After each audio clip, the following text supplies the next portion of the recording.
Isso está acontecendo de fato.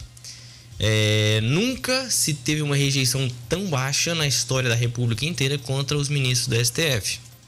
Ainda que cagada de ministro do STF não é de hoje, né? Já faz muitos anos, assim, desde a proclamação da República, né? Tem um fulano lá que era parente de não sei quem, um amiguinho de Deodoro da Fonseca, tá? Enfim, eu acho que o brasileiro tomou preguiça do STF.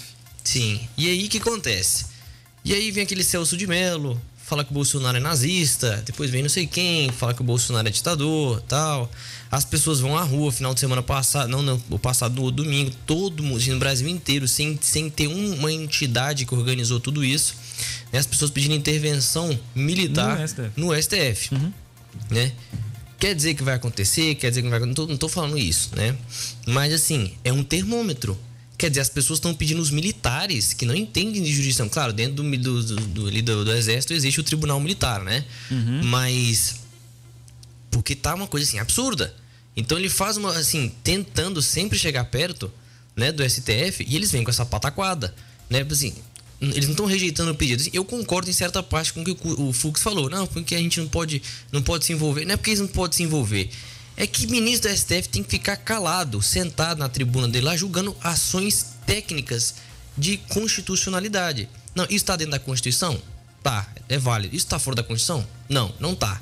Ou tá, é inválido.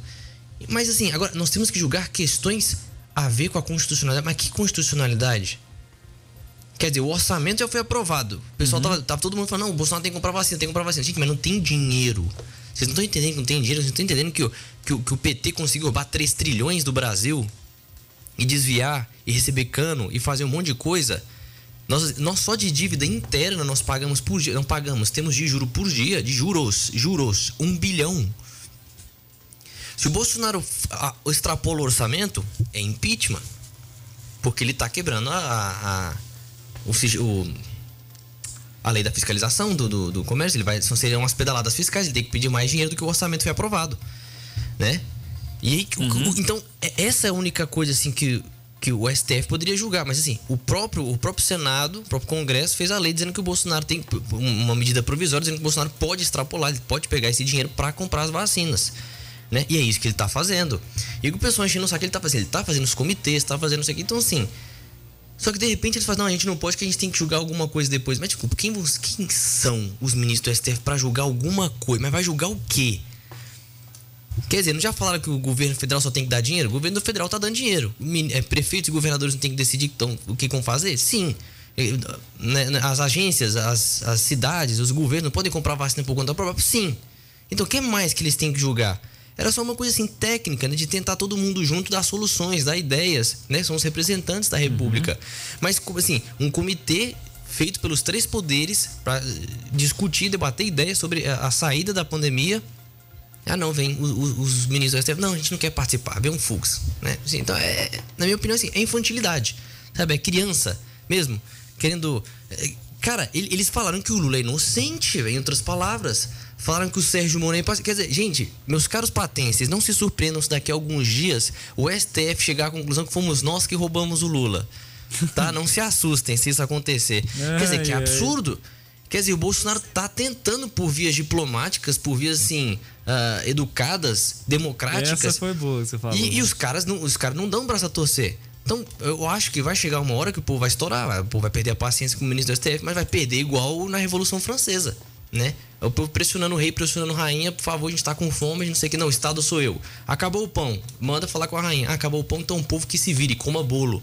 As pessoas perderam a paciência, pegaram as armas e foram. E pegaram 6 e mataram 6. E é isso que, na minha opinião, tá prestes a acontecer. Não tô falando assim literalmente que vai acontecer, né? Mas a história se repete. Quando eu estava na faculdade ainda, tinha um professor, tinha uma matéria de ética, legislação e ética. Aí eu virei pro meu professor e falei assim, em determinado momento a gente estava discutindo a respeito do STF, né? Falando de democracia e tal. Aí, de acordo com o que ele foi comentando durante a aula, eu virei para ele e falei assim, professor, então a gente não vive em uma democracia, a gente vive em uma ditadura do STF, porque tudo que é feito, seja pelo executivo ou pelo legislativo, pode ser desfeito pelo STF. Exatamente. Quem manda no Brasil é o STF. O Rui Barbosa foi um dos pais da República. enfim, depois até se arrependeu dessa república que nós temos hoje. Ele falou o seguinte: só existe uma ditadura que não se pode fazer nada, que é a ditadura do STF. Isso ele falou, gente, há mais de 100 anos atrás. Porque ele sabia, porque os poderes eram tão maus, assim, tão pessimamente distribuídos entre os 3 poderes da república, né? Montesquieu não pensou nisso. Então, assim, no fim das contas, se alguém faz alguma coisa, quem julga é o STF. Então ele é o acusador, é a vítima, é tudo. É o juiz, é o advogado de defesa, o advogado, ele é tudo. É um ser onipresente, onipotente. O STF é um absurdo, né? Isso que está acontecendo. Então, o que é a solução? Né? É o poder moderador intervir. O poder moderador tem perfeitas condições de falar assim: não, vocês estão extrapolando, seja no executivo, legislativo ou judiciário. Falar assim: não, vocês estão saindo. Vou dar um exemplo.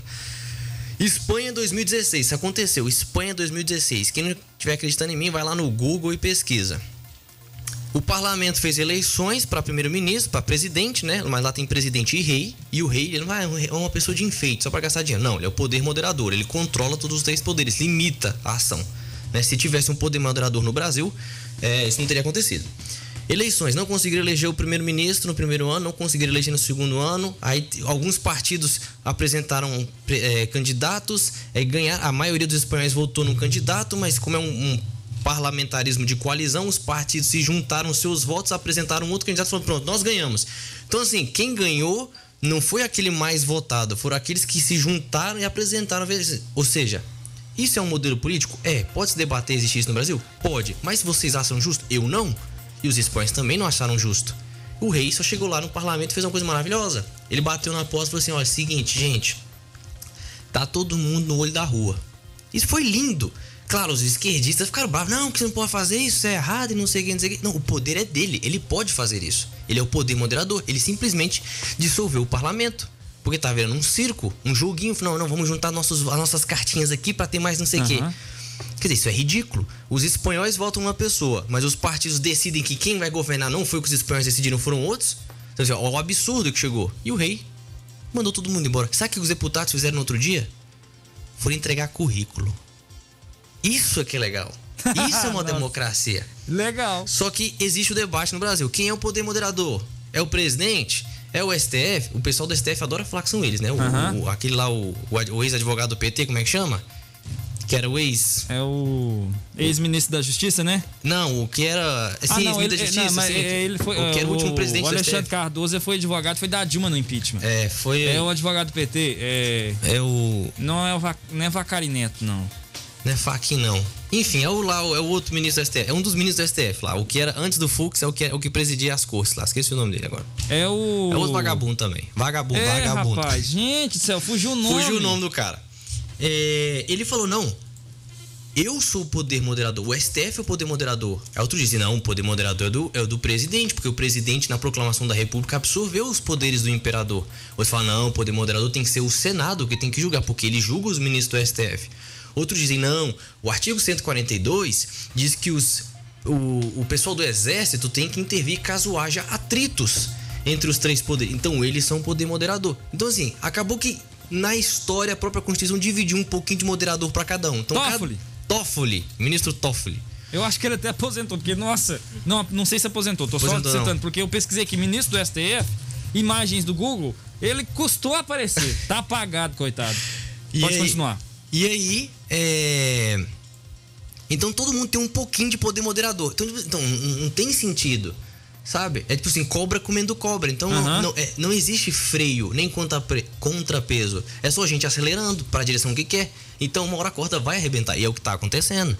Né? Eles estão abusando muito da boa vontade do presidente, estão abusando da boa vontade dos... Cara, o baixo assinado que o Coppola fez, em 24 horas, deu mais de 2 milhões de assinaturas. Né? E quem ia levar à frente era o Sérgio Cajuru, que não tinha nenhum caso com o STF, então ele podia julgar, ele podia... E o ministro do STF, lá, o presidente do Senado, não fez nada. Então, assim, estão cagando para a vontade popular. Então, se os nossos representantes não estão fazendo alguma coisa, nós não temos poder moderador para fazer a nossa vontade, quando os outros 3 poderes não fazem, o que o povo tem que fazer? fazer a sua própria vontade. A participação, o ouvinte pode participar aqui conosco, concordando ou discordando da sua opinião, que é dita. Na nossa live, a Nilma de Fátima está lá desejando boa noite. Boa noite. A sua futura esposa e noiva, Gabriela Tomás, está lá na sintonia também. Boa noite, meu bem. O Maurício, ele é polêmico. Maurício José de Souza. Esse rapaz é jurista? Nesse caso, ele pergunta se você é jurista. Estamos precisando de gente PhD para esclarecer nossa população. Os 2 maiores juristas do Brasil avaliaram o Moro como parcial. Mas, nesse caso, a gente... Não, pode falar. Nesse caso, a gente leva em consideração, eles podem ser os maiores juristas do Brasil. Mas a relação de alguns com determinados políticos coloca em xeque a imparcialidade dos julgamentos que o STF faz. E aí, o que você tem a dizer pro Maurício? Maurício está dizendo aqui, o seguinte: esse rapaz é jurista? Estamos precisando de gente PhD para esclarecer nossa população. Os 2 maiores juristas do Brasil avaliaram o Moro como parcial.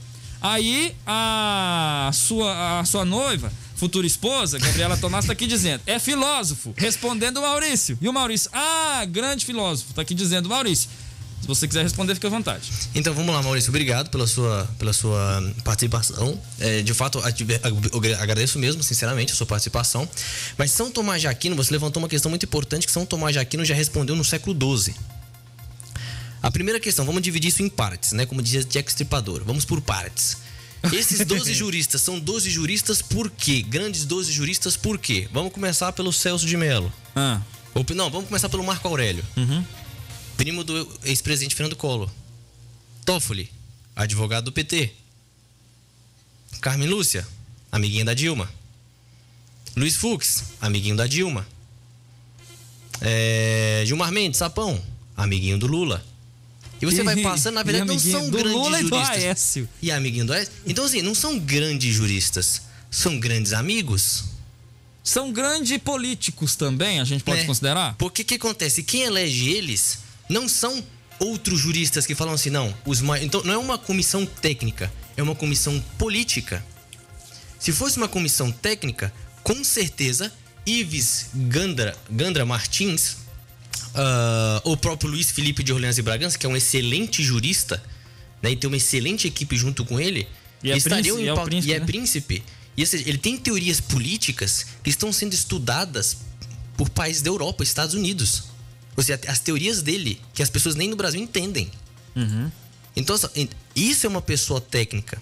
Quem leu algum livro do Gilmar Mendes na Suécia, no Japão, nos Estados Unidos? 2 ou 3. Agora, as teorias do Luiz Felipe estão sendo discutidas para ser aplicadas em outros países.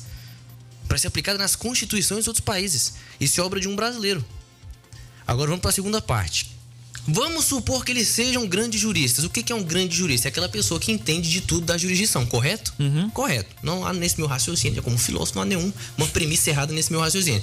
Mas São Tomás de Aquino falava o seguinte: o que se precisa ser, o que precisa saber para ser um grande jurista? Precisa ser um grande conhecedor das leis? Ele falava sim, mas não só isso. Porque as leis, elas pendem à justiça. A justiça nada mais é do que o bem e a verdade aplicável. Você é culpado, você merece isso. Você é inocente, você faz... Ou seja, é o bem de acordo com a determinada verdade. Certo ou errado. Inocente, culpado. E aí se existe a justiça aplicada. Então a justiça não é uma coisa abstrata. A justiça vem depois de alguns valores. Que valores? Verdade, bondade, beleza. Essas coisas que os gregos chamavam de transcendentais. Todo mundo nasce sabendo o que quer sem que ninguém tenha ensinado. Né? Didático. Então, para uma pessoa defender esses valores, por exemplo, a senhora Dona Maria que está nesse momento estendendo o varal, ela vê o filho dela dando um tapa no outro filho. Ela pode dar um tapa no filho que está batendo no outro? Ela não é grande jurista, mas ela está vendo que uma coisa errada está acontecendo. Ela não entende lei, mas ela entende do quê? Do bem. Isso. Uma coisa errada está acontecendo. Então, para se ser um grande jurista, não tem que se entender das leis, porque qualquer macaco, qualquer papagaio pode repetir a Constituição inteira. Agora, defender os reais, verdadeiros valores transcendentais e muito anteriores a não só essa Constituição, como todas as outras, só uma pessoa com caráter bom pode fazer, uma pessoa de moral boa, uma pessoa que defenda valores bons e não só memorize leis, porque memorizar um gravador pode memorizar. O Joaquim Barbosa, aí eu gostaria que você falasse. Puta explicação minha, hein? Caraca, hein, mano? Foi muito didática, foi muito didática. O Joaquim Barbosa, pelo menos, se eu tiver errado, me corrija, eu observava que ele era um bom ministro. E de uma hora para outra, ele começou a discordar do governante que estava no poder atual. E aí, uma aposentadoria forçada, ele se aposentou, assim, ele se aposentou de ser ministro do STF. De uma hora para outra, assim, na época eu me recordo que teve muita especulação, teoria de conspiração. Para você, Alexandre, na sua opinião, como que foi o termo em específico? Como que foi Joaquim Barbosa à frente de um dos cargos do STF? Polêmico esse tema, vamos lá. O Joaquim Barbosa, ele representa não só uma pessoa com uma capacidade técnica muito boa, mas como, e aí tá o interesse na esquerda, porque ele representa uma minoria, que é o homem negro, trabalhador, sofrido, etc. Né? Todas as minorias juntas, compiladas numa pessoa só. De cidade de interior, porque ele é natural de Paracatu. A narrativa pra esquerda de pôr um cara desse no ministro do STF é o seguinte: tá vendo quem nós pusemos? Nós estamos dando a chance para pessoas que se esforçaram. Então, assim, é como que eu te ponho lá, mas eu saio ganhando. Eu não tô dizendo que o Joaquim Barbosa é uma pessoa ruim, de jeito nenhum. Ele é um excelente jurista, uma pessoa, enfim, com uma moral muito boa. Tanto foi que ele bateu de frente com... Quando teve esse negócio da Lava Jato, ele começou a bater de frente com os corruptos. E aí tem uma coisa que eu não posso falar totalmente, que eu ouvi, né, de pessoas assim... Porque se eu falar, pode ser que alguém me processe, e eu não tô afim de ser processado. Mas eu escutei da boca de uma pessoa, não vou falar essa pessoa, que ele conhece gente de dentro do STF, que disse que o Joaquim Barbosa estava sendo ameaçado. Não duvido. Ele estava sofrendo ameaça para ele forçar a própria aposentadoria. Porque de um determinado momento ele começou a se descolar dessa narrativa, dessa coisa assim, muito vitimista. E ele não era assim. Ainda que em 2018 ele quase que lançou a sua candidatura à presidência, ele um pouco quis agradar pouco as massas e voltou um pouco nesse discurso. E aí ele caiu um pouco. Né? O pessoal falou, não, a gente quer originalidade, né? Quer pessoas autênticas.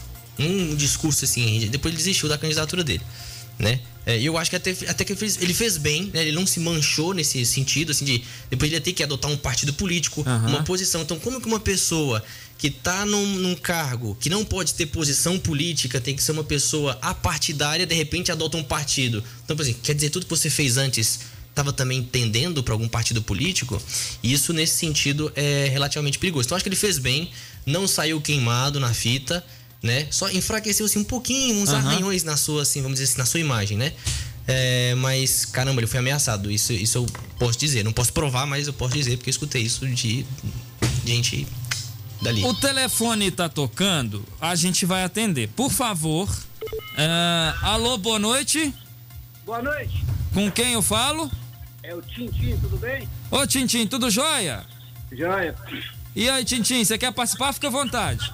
Não, só queria fazer 2 comentários. Primeiro, falar que o rapaz está certinho, a narrativa dele realmente é o que o povo das ruas pensa. E só 2 comentários. O nosso Supremo já vem fazendo besteira há muitos anos.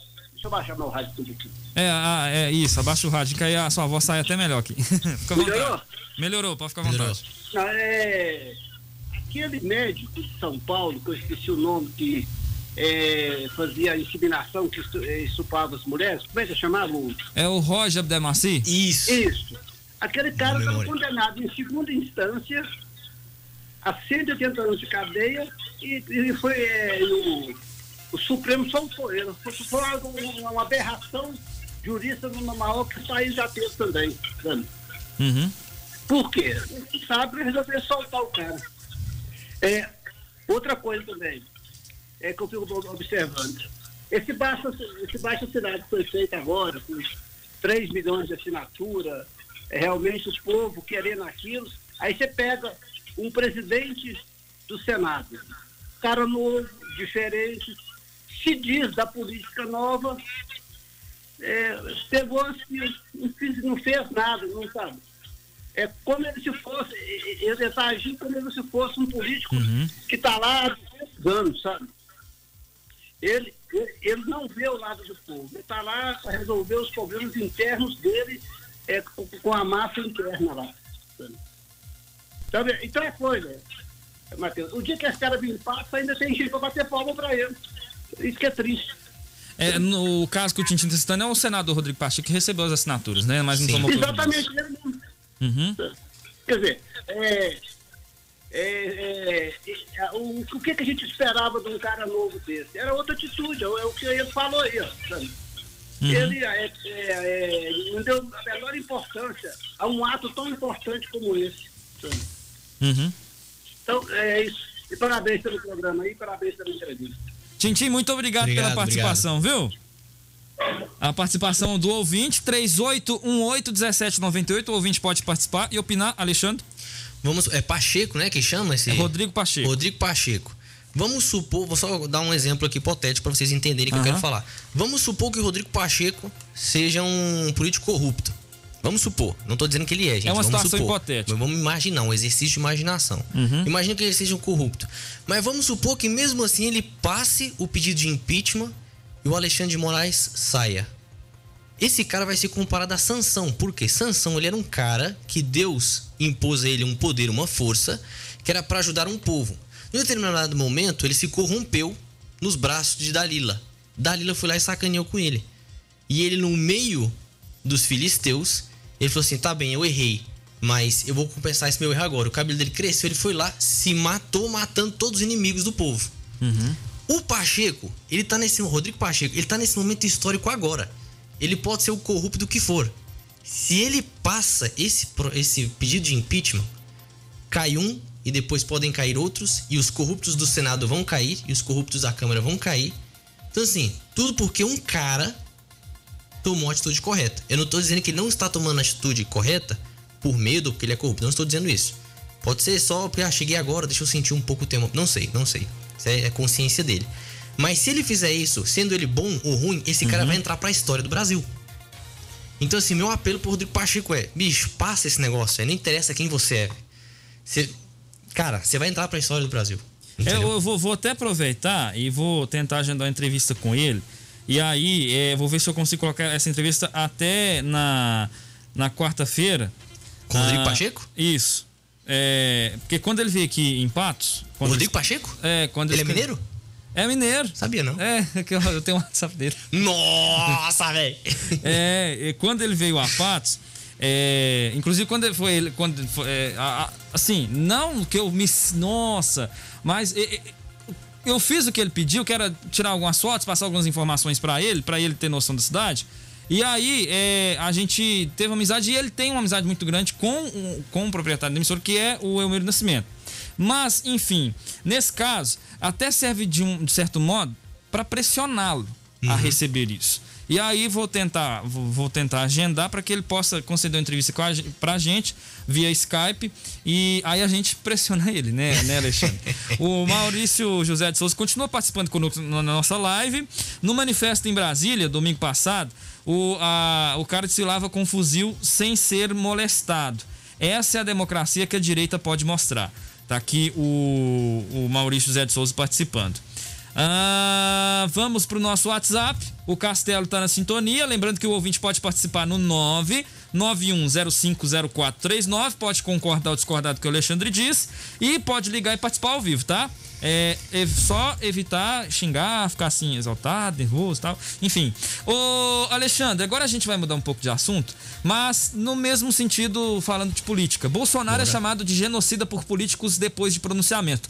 Ontem, esse pronunciamento foi ao ar em cadeia nacional de rádio e TV. Eu confesso que eu fiquei surpreso com o tom do presidente da República e com a forma como ele fez esse pronunciamento. Bolsonaro se mostrou a todo momento, até falar... Por que ele esperou o Lula colocar máscara para ele colocar máscara? Por que ele esperou o Lula ser vacinado para ele falar que seria vacinado? Isso, eu acho que foi a maior besteira que o Bolsonaro fez. Aí agora ele vem pro pronunciamento e o primeiro pronunciamento dele, lá atrás, ele deu munição pra imprensa do mundo inteiro atacar ele. Uhum. E eu tenho certeza que quem escreveu o texto do pronunciamento foi alguns dos filhos dele. Porque a forma como o presidente da República foi pro pronunciamento, ele foi muito direto. Ele, nas entrelinhas, ele não falou Rede Globo, mas ele atacou a Rede Globo. Sim. Ele falou que citou determinados pontos, dizendo que a Covid-19 era uma doença não muito forte, era uma doença mais fraca, e que quem tivesse um histórico assim, que fizesse mais exercícios físicos, seria mais forte, não estaria tão propenso a contrair a doença. Aí, de lá para cá, aconteceram outros pronunciamentos, aconteceram posicionamentos do presidente da República. Hoje a gente chegou à marca de 300 mil mortes no Brasil. As pessoas que diziam... E aqui, isso a gente está falando isso já tem um ano que a gente fala isso no debate, no Jornal da Clube, nos programas da Rádio Clube. Eu me recordo que ano passado eu fiz um comentário, eu estava no Jornal da Tarde, substituindo o Edivar nas férias dele, e aí eu disse que a forma melhor para tentar combater a Covid-19 era cancelar todos os voos que entravam e saíam do Brasil. É como um filme apocalíptico de zumbi. Só aquela Guerra Mundial Z. É um filme que tem no Netflix. É o exemplo mais claro que eu coloco junto à Covid-19. Por quê? Israel, nesse ponto, aqui eu estou fazendo uma explanação geral. Israel estava conseguindo lidar com a crise, e o filme conta e mostra isso. Estava conseguindo lidar com a crise quando ele se fechou para o mundo. Por que se fechou para o mundo? Construiu um muro e Israel estava salvo até então. Mas aí começou a receber pessoas, e essas pessoas começaram a se exaltar, e aí atraiu a atenção dos zumbis. Sim, mas fazer uma música lá, né? Isso, assim, exatamente. Né? Mas aí nesse caso que eu estou tentando dizer é que se o presidente da República tivesse lacrado o país, de certa forma, a doença teria chegado de forma mais atrasada, e se ele tivesse tomado algumas atitudes para tentar frear a doença, ele não teria sido tão julgado e não teriam atirado tanto nele quanto fizeram durante a pandemia. Mas aí aqui eu não sou esquerdista nem de direita, nem direitista, nem centrista, eu tô só... Jornalista. Eu sou jornalista, exatamente. Eu tô tentando colocar para o ouvinte poder entender que, infelizmente, o presidente da República, ele tomou atitudes em momentos que não deveriam ter sido tomadas. Aí vem as demais instituições que, para colocar ele em maus lençóis, tomam atitudes ainda piores. Se o STF não tivesse tomado a atitude que tomou de prefeituras e estados decidir a respeito de lockdowns e do lockdown e de fechamento, enfim, se atitudes tivessem sido tomadas pelo governo federal, como a do auxílio emergencial, imagino eu que a pandemia teria sido menos pior, porque a gente chegou à marca de 300 mil mortes. E uma outra questão que eu queria citar também: por que o presidente, desde o início, ele não teve esse tom mais ameno, igual ele teve ontem no pronunciamento? Eu pensei, gente, que é? Não é o Bolsonaro. Eu ouvindo, eu falei, não é o Bolsonaro. Ele falando da vacina, iremos vacinar e tal. A gente tem visto um esforço do governo federal, e agora foi uma estratégia muito interessante, porque agora jogou a bola para os laboratórios. Sim. A gente tem as doses suficientes, mas agora quem tem que entregar é os laboratórios. Interessantíssimo ter jogado a bola. Mas mortes a todo momento, 300 mil mortes no Brasil e 300 mortes aqui, mais de 300 mortes em Patos. E aí, o que eu iria citar, eu queria muito que aquela galera lá do ano passado, que ficava negando a doença e ficava dizendo assim, não, gente, tem muito mais gente morrendo de dengue, de pneumonia, de zika, enfim, tem muita gente morrendo de AIDS, enfim, esse monte de doença aí, a coisa fora, do que de Covid. Mas não é a realidade agora. Parece que essa realidade que a gente vive hoje, ela lá fora, ela foi mais intensa. É agora que a gente tá passando por ela aqui. Sim. E aí agora as pessoas estão começando a cair na real. Pô, peraí, realmente é uma doença muito grave. Por que o ser humano tem essa mentalidade, Alexandre. Aí eu li a Bíblia para te perguntar um versículo. Vamos lá. Enfim, tem várias variantes, né? Esse tema é muito polêmico. A gente podia falar que horas e horas e horas e não ia ter encerrado esse tema. Mas vamos lá. Primeira coisa.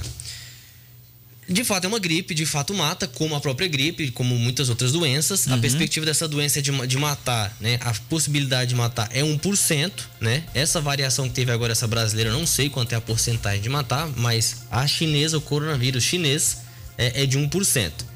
Quantas pessoas morreram no Brasil? 300 mil.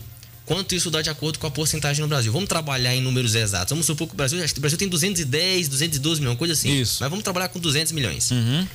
300 mil dá 0,15%. Não chega sequer a 1%. Se o vírus tivesse a sua ação normal, sem nenhuma atitude tomada, chegaríamos à casa de 1%, deveriam ser 2 milhões de mortes no Brasil. Se não teve 2 milhões de mortes, teve 300 mil, e aqui as minhas condolências a todas as pessoas que eu perdi amigos também por causa desse vírus. Então quer dizer que houve uma ação. Ninguém está preparado para uma pandemia. Quem devia se preparar para a pandemia o tempo todo é a China, porque toda a porcaria que ataca o mundo sai de lá. Eles deviam. O que a China fez? Isso a China fez. Aqui não estou atacando a China, mas estou dizendo que eles fizeram isso.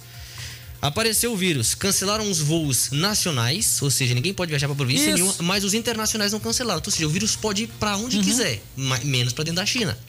Aí fez um lockdown de 15 dias, como se as pessoas já não vissem confinamento lá, uma ditadura comunista. Né? Pronto, e o vírus acabou. Né? Bom, agora vamos pro discurso do Bolsonaro. Por que eu acho que não foi os filhos do Bolsonaro que escreveram esse discurso? Eu acho que provavelmente, se eles tiverem algum contributo, teria sido no primeiro discurso. Que o Bolsonaro falou naquela linguagem. Porque os filhos deles falam naquela linguagem meio chula. Isso, o primeiro discurso, eu tenho certeza que tem algum dos filhos deles que escreveu. Se não escreveu, pelo menos palpitou. Tal, é igual as pessoas falam muito. É só aquele bebê, porra. Exatamente. E aí, igual as pessoas falam muito. Escreviam o roteiro pra Dilma falar, só que aí ela tentava improvisar e falava merda. A mesma coisa aconteceu com o Bolsonaro naquele primeiro pronunciamento. Os demais, imagino eu, que não devem ter opinado. E aí o que acontece? O Bolsonaro, gente, ele é um ser humano normal, como qualquer ser humano, ele é passível de erros, né? Não tô falando aqui, não tô elogiando nem denegando. Então, para cometer alguns erros. Quais foram os erros deles? Então, agora vamos olhar pela perspectiva unicamente política. A esquerda tem pautas, a esquerda tem ideias, a esquerda tem mecanismos. Isso não é neurose, tá tudo na escola de Frankfurt. Se você já leu alguma coisa sobre a escola de Frankfurt, você vai concordar comigo. Se você não concorda e não leu, cala a boca. Mas tô falando que é assim. O que eles fazem? Eles fazem uma guerra cultural de verdade. E político não é intelectual, ainda mais os políticos do Brasil, cara. Eles falam errado, não conjugam verbo, então eles não entendem dessas coisas, né? Então o que acontece? Qual é o problema? A esquerda impõe uma pauta, um teatro, porque se o Bolsonaro chega lá e contar piadas no discurso, a mídia vai interpretar as palavras, ele vai transmitir a ideia que ela quiser, a mídia, né? Qual foi o erro do Bolsonaro? É começar a agir na linguagem do inimigo. É tipo assim, tá eu e você aqui. Aí eu falo assim, seguinte, não pode ter arma. Aí você fala, tá bom, não pode ter arma, mas eu tenho uma arma. Então você tá jogando com as regras que eu tô impondo. Entendeu? E isso é ruim. O Bolsonaro tem que jogar com as mesmas armas, né? Com a esquerda, porque a esquerda não vai ser tão democrática assim. Porque ele tá tentando dialogar com o STF, e o STF está às tintas pra ele. Um ministro chama ele de nazista, outro chama ele de ditador. E tipo assim, ele cometeu algum ato nazista? Ele cometeu algum ato de ditador? Não, muito pelo contrário, ele tentou ser assassinado. E o STF tá barrando a investigação. Então esse é o erro do Bolsonaro, que é jogar o jogo com as regras dos outros. A participação aqui do Marcos Santana pelo nosso WhatsApp, ele está dizendo o seguinte: meu caro Matheus, tenho que ser repetitivo, parabéns pelo programa, pela maneira que você o conduz, mas realmente o Alexandre é sensacional. Gostaria de vê-lo no debate às 8 horas da manhã, ele iria contribuir muito. A gente tem um programa de manhã que chama Debate 98, e aí é um programa muito polêmico, porque todos os dias são todo tipo de assunto são comentados nesse horário. E aí as pessoas nesse horário estão tomando café, e uma grande maioria, assim como agora estão retornando para casa. E agora a audiência do rádio ela é muito alta em carros, porque o pessoal tá voltando para casa, fone de ouvido, essa coisa assim, a gente consegue medir isso. De manhã, o pessoal tá tomando café, tá ouvindo o rádio. E aí e tem essa audiência muito grande e é muito polêmico. O Celso Amorim, mas se porventura um dia, com certeza você será convidado. O Celso Amorim está aqui participando. Essa mudança do Bolsonaro é porque agora o Lula pode ser presidente. E ele está vendo que o Lula será o próximo presidente da República, pois ninguém é capaz de tirar isso dele. Agora o Bolsonaro vai tentar mostrar uma imagem que jamais é a dele. É o Celso Amorim participando aqui conosco. Tá aqui também a participação do Castelo. Alexandre, o que você acha de uma possível eleição de Lula? Eu sou anti-Lula, desde Collor. Para mim, a eleição de Lula será o maior caos da história. Ou melhor, eu sou anti-PT. Cara, uma situação trágica. Porque, assim, gente, vocês podem olhar na internet. Vocês podem, assim, é explícito, é tácito. Vocês podem tocar, você pode comprovar. Vamos fazer um teste aqui. Vocês pegam o canal da Gleisi Hoffmann, a presidente do PT. Quantos inscritos tem no canal dela? Pouquíssimos, alguns milhares.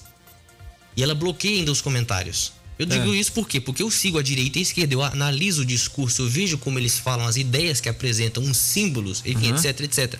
Eu sou estudioso nesse sentido. Eu gosto da história do comunismo, do socialismo, né? Você tem cara de comunista. Cara, pior que eu tenho, assim, eu usava uma boina, uma barba grande, todo mundo. Em Portugal o pessoal achava que eu era comunista. Na Espanha achava que eu era comunista. Beleza, né? Agora, pega o canal, por exemplo, cara, eu não sigo, mas pega um canal do filho do Bolsonaro, o Eduardo Bolsonaro, por exemplo. Tem 300 mil, 300, 400 mil, uma coisa assim. Quantas pessoas tem no Instagram dele? Mais de 1 milhão. Quantas pessoas tem no canal da Gleisi Hoffmann? Quantas pessoas tem no Instagram do Lula? Acho que é 1 milhão e pouquinho. Do Bolsonaro. Quantos tem do Bolsonaro? Tem, sei lá, uns 7 milhões, 4 milhões? Se for, é mais. Eu vou até conferir essa informação agora, porque é interessante você citar isso. Nas redes sociais, o Lula não dá conta, não. Isso aí se for depender da rede social para ser eleito, não consegue. E eu não tô falando que a rede social é assim, oficial, mas é um termômetro. Isso, é um termômetro. Lula oficial. 2,4 milhões de seguidores 2,4. No Instagram. Vamos lá, deixa eu pesquisar aqui. É ao vivo, gente, pra você ter a noção. Jair Messias Bolsonaro, 18,2 milhões. 18, quanto? 2 milhões. Então ele tem mais de 15 milhões a mais de seguidores do que o ex-presidente Lula. Só na rede social e Instagram. Olha só, então assim, é muita coisa. Agora eu vou falar eu em primeira pessoa. Nas manifestações que eu fui em Brasília. Quando tem manifestação dos dois, tem sempre um cordão de polícia. Inclusive, eu quase fui preso, porque eu fui pro outro lado, que eu quis filmar, né? Ver como é que é um cordão e um muro, né? Que eu vejo lá, um muro de metal lá, que eles geralmente colocam. Nesse do muro eu não tava, eu tava em Portugal. Mas o cordão da polícia, direto eu tô lá. O que eles fazem? A esquerda é muito mais organizada, não tem dúvida disso. Né? Só que assim, é 300 pessoas, sem brincadeira, igual um desfile militar. 4, 5, 8 segurando uma bandeira, 4, 5 na frente tocando um tambor, depois uma outra bandeira, espaço, pessoas gritando com cartaz, depois outra bandeira, depois um grupinho de pessoas com cartaz afastadas, depois não sei o quê. E nisso, uma pessoa atrás com um alto-falante, com vozes, soltando um som com voz de várias pessoas. É uma organização assim absurda, uma coisa assim muito organizada. Mas é 300 pessoas, 400 pessoas. E do outro lado, que eu não tô falando que são bolsonaristas, então são pessoas que tem gente de direita, tem gente liberal, conservador, tem gente que é, enfim, que é centrão, tem gente que só tá querendo defender o país, tem gente que... E a gente... nesse ponto aí, tem gente que tá só querendo defender o país, aí eu vejo que essa vai ser uma terceira via. E aí as pessoas depositaram no Bolsonaro e muitos se frustraram. Sim. E possivelmente a terceira via nas eleições do ano que vem pode desbancar o Lula e o Bolsonaro. É uma possibilidade, ainda que eu acho que é uma possibilidade pequena. Mas assim, se vê do outro lado, cara, 70 mil pessoas, 80, mas é uma coisa de louco. É muita gente, né? E assim, é muita gente de carro e muita gente a pé, sabe? De lotar tudo isso. Então assim, a metade da esplanada fica cheia e a outra metade tem um grupo de gatos pingados ali, sabe? Entre Lula e Bolsonaro, o que a gente tem no meio?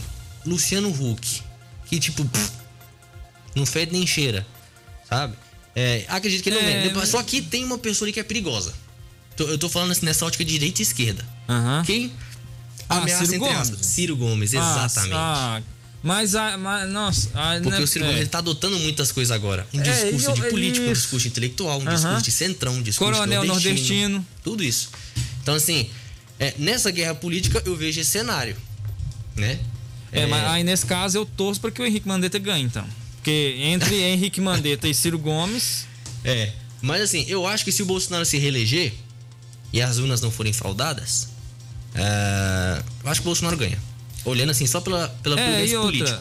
Isso. E o auxílio emergencial ajudou muito na aprovação dele também. Infelizmente, no Brasil, existe uma grande parcela da população que não se interessa por isso. Que não busca saber, não busca conhecer. Mas quando tem programas sociais como esse do auxílio emergencial, peraí. Opa, o auxílio emergencial aumentou e muito. E ele, com certeza, Bolsonaro ganhou muitos votos com isso. Opa, uai. O Lula me deu 100, Bolsa Família. O Bolsonaro me deu 600, teve casos que foi 1.200. Peraí, eu prefiro o Bolsonaro, uai. Ele deu muito mais dinheiro do que o Lula. Assistencialismo. Aqui, ó, tem o Facebook hoje tá bombando, viu, rapaz? A participação aqui, o Radamés, ele apagou o comentário, mas ele falou o seguinte, como eu li o comentário, né? Ele disse aqui que o Bolsonaro tem mais seguidores porque são os robôs dele. Não, é uma teoria. É uma teoria. E como toda teoria, ela deve ser provada. No dia que conseguirem provar. É uma teoria, realmente. A Virgínia Córdova. Minha mãe. Tá participando. Esse Alexandre é bom, né? Maurício, aí ela tá contestando o Maurício. Num país livre, as pessoas têm liberdade para se manifestarem. Se alguém não cumprir as regras, o sistema jurídico deveria entrar para atuar. Hoje temos um sistema jurídico que funciona no Brasil. Radamés, um robô é programado. Quem hoje são os programados são aqueles...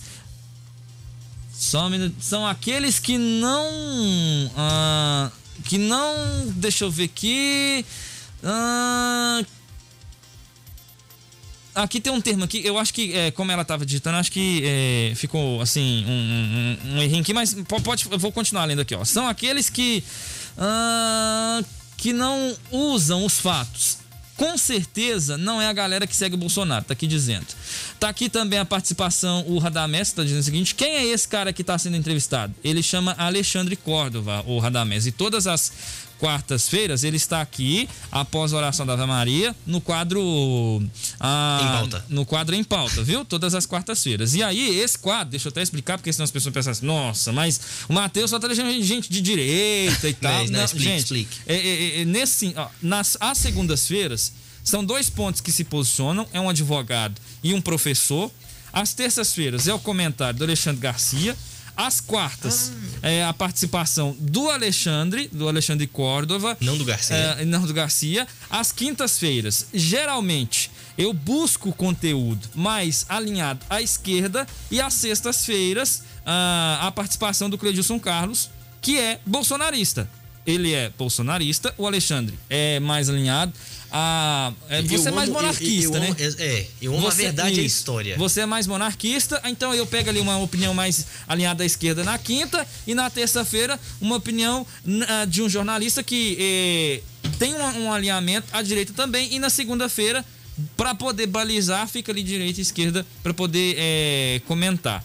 E aí te convido a sintonizar durante toda a semana. Tá aqui a Virgínia corrigindo aqui a fala dela, que ela diz o seguinte: Maurício, num país livre, as pessoas têm liberdade para se manifestarem. Se alguém não cumprir as regras, o sistema jurídico deveria entrar para atuar. Radamés, um robô é programado. Quem hoje são entre aspas, os programados são aqueles que não analisam os fatos. Esses, com certeza, não são a galera que segue o Bolsonaro. Tá dizendo. Gabriela Tomás tá aqui participando também. Na rua, a gente vê os robôs. O Guilherme Anthony participando aqui também, dizendo: filósofo, respondendo aqui para a pergunta do Radamés. No nosso WhatsApp, deixa eu ver aqui a participação. O Marco Santana: você acha que o Lula teria condições ou conseguiria fazer campanha nas ruas no Brasil? Quem? Lula. Não. Lula seria em Curitiba teve chuva de ovo em cima dele. O Lula foi muito burro. Infelizmente, ele foi burro.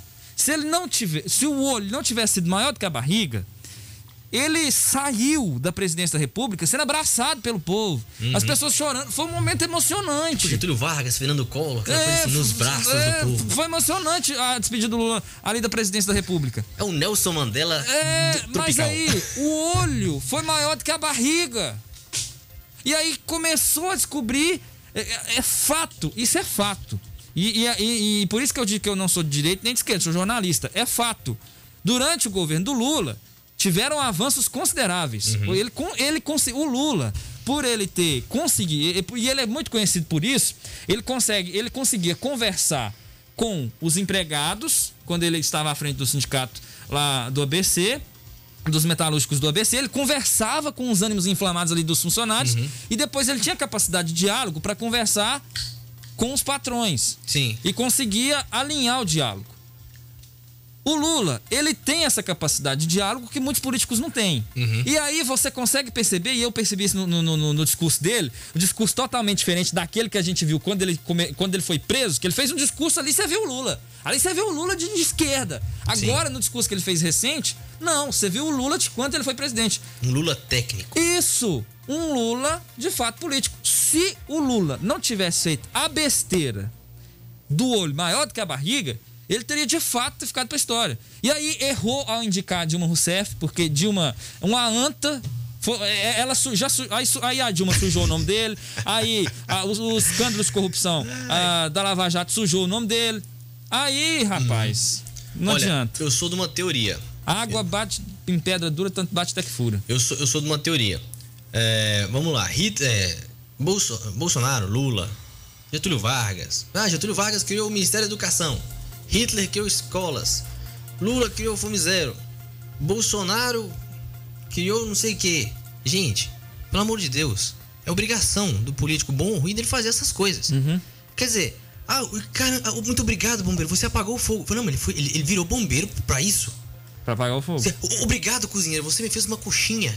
Obrigado, vendedor de pipoca, você me estourou uma pipoca. Quer dizer, é obrigação do cara. Eu não vou ficar elogiando, exaltando o cara pra uma coisa que é obrigação dele ele fazer. Quer dizer, o Lula levou água não sei pra onde, levou luz não sei pra onde. Falei, é obrigação dele, não fez é aquilo que minha mãe falava. Eu chegava, mãe, olha, eu tirei um 6. A média da minha escola era assim, mãe, eu tirei um 6. Parabéns, você não fez mais que a sua obrigação. Então assim, político não roubar, político cumprir a sua função, político fazer não sei o quê. Cara, não é mais que obrigação. Não merece tapinha nas costas, merece assim... Parabéns, é por isso que eu pago seu salário. E um salário alto. Quer dizer, Hitler abriu escolas. Agora, assim, o Hitler merece ser exaltado por causa disso? Pô, não, ele matou 6 milhões de pessoas. Jamais. Fala, caramba, o Lula levou luz pro Nordeste lá, não sei pra onde. Mas, cara, ele roubou 1 trilhão. Na verdade, a conta toda, somando tudo, dá 3 trilhões. A besteira do Lula foi aceitar a Copa do Mundo também. Quer dizer... O Plano Marshall, para quem não sabe, foi um plano que os Estados Unidos fez econômico para financiar países da Europa para reconstruir a Europa inteira. Só de déficit o Brasil tem isso. Por ano. Então o Brasil poderia reconstruir uma Europa por ano. E o Lula conseguiu tirar tudo isso. Então assim, olha a potência que o Brasil tem e olha a cagada mastodôntica que o Lula conseguiu fazer. Agora eu vou elogiar o cara porque ele construiu 2, 3 escolas. Eu falo, é tipo assim, eu vou roubar seu carro, mas eu te dou carona, hein? Pô, você não pode me odiar tanto. Entende? É absurdo eu elogiar um cara desse. Agora, por exemplo, vamos pegar aqui o exemplo do Dom Pedro II. Cara, Dom Pedro II, ele não tinha obrigação nenhuma de aumentar o salário dele. E quando o parlamento propunha isso, ele falava, não, é pra construir escola. Quer dizer, ele tirava dinheiro do bolso dele pra financiar estudo do Carlos Gomes, na Alemanha, de fulano de tal, não sei aonde, pra vir pro Brasil. Ele pagava isso tudo, ele alforriava escravo com o salário dele. Ele era obrigado a fazer isso? Não. Aí tem mérito. Ele fazia uma coisa que estava para além da obrigação dele. Quer dizer, e o que custou isso? A própria vida dele. Eu nunca vi o Lula arriscando a própria vida. Então... Alexandre, foi isso então. Obrigado por sua participação aqui no programa de Tudo Um Pouco e até quarta-feira que vem, se Deus quiser. Gente, um abraço. Desculpa aí qualquer coisa. Se eu ofendi algum ouvinte, eu peço que o ouvinte se corrija para não ter que ofender de novo. Tô brincando, brincadeiras à parte. Um abraço aí para todo mundo, pros nossos ouvintes. Um abraço pro grupo aí Quero Nota Acima da Média, de vários estudantes que vêm falar comigo. Nos vemos na próxima quarta-feira e até o futuro. Tchau, Se tchau. Deus quiser. Tchau, tchau, Alexandre. A participação de Alexandre Córdova aqui no quadro Em Pauta do programa De Tudo Um Pouco. Até às 21 horas a gente fica juntinho, viu? Agora eu vou para um rápido intervalo comercial e retorno já já. Rádio Clube 98 Jornalismo. Não saia daí. De Tudo Um Pouco com Matheus Alves. Volta já. Você fez parte desse sucesso e nós do Salão de Móveis queremos comemorar o nosso aniversário com os nossos queridos clientes. Preparamos muitas novidades e será um prazer comemorar esse evento com você. Mês